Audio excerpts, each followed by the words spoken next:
धाराशिवमध्ये काँग्रेस कार्यकर्त्यांनी कृष्णा मराठवाडा उपसा सिंचन योजनेच्या कार्यक्रमात गोंधळ घातला। तुळजापूरच्या सिंफळ इथं कार्यक्रमाचं आयोजन करण्यात आलं होतं।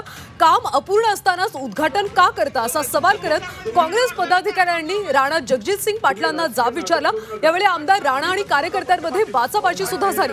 तर हा कार्यक्रम लोकार्पणाचा नाही असं स्पष्टीकरण आमदार राणा जगजितसिंग पाटलांनी दिलं। हा राजकीय डाव असल्याचा आरोप त्यांनी केला।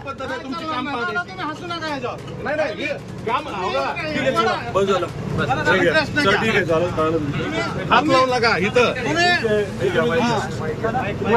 तुम्ही कामच नाही। सगळ्यांना विनंती आहे आपण बसून घ्या। देशमुखांनी मंजूर केलेली नाही। बाहेर जाऊ अधिकारी बाहेर शासनाचं हे करताना तुम्ही इथं आम्हाला बाहेर जावं म्हणणंच कारण नाही। मला हे माहित नाही की कार्यक्रम काय बसा ना शांत। बसायची गरज नाही तुमच्या कार्यक्रम लावला इथं। तुम्ही राजकीय नाटक करू नका। पाटीला आम्ही पण तुळजापूरचे पाटीला माहिती सांगू नका आम्हाला। खासदारला कसं बोलवलं नाही तुम्ही? काय दादागिरी आहे काही? ही कुठली पद्धत आहे तुमची? काम तुम्ही हसू नका याच्यावर। नाही काम हात लावू नका इथं तुम्ही कामच नाही।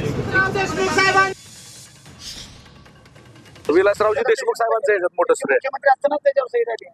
आणि आज खरं तर या ठिकाणी 21 TMCचा या ठिकाणी मंजुरी असताना या पहिला टप्पा तर या ठिकाणी 7 TMC मंजूर आहे आणि उरलेल्या 16 TMC पाणी कधी आणणार आहे तुम्ही? विरोधकांचा काहीतरी गैरसमज झाला की इथे घाईघाईत काय लोकार्पण उद्घाटन होणार आहे। त्यांनी विचारलं असतं तर सांगितलं असतं अधिकाऱ्यांनी बाकीच्यांनी की फक्त योजनेची माहिती वस्तुस्थिती जी आहे ती लोकांपर्यंत जनतेपर्यंत मांडण्यासाठीचा हा कार्यक्रम होता।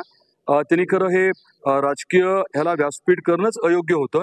तुम्हाला माहिती देण्याच्या कार्यक्रमामध्ये येऊन व्यत्यय आणणं हे काही योग्य आहे असं मला वाटत नाही।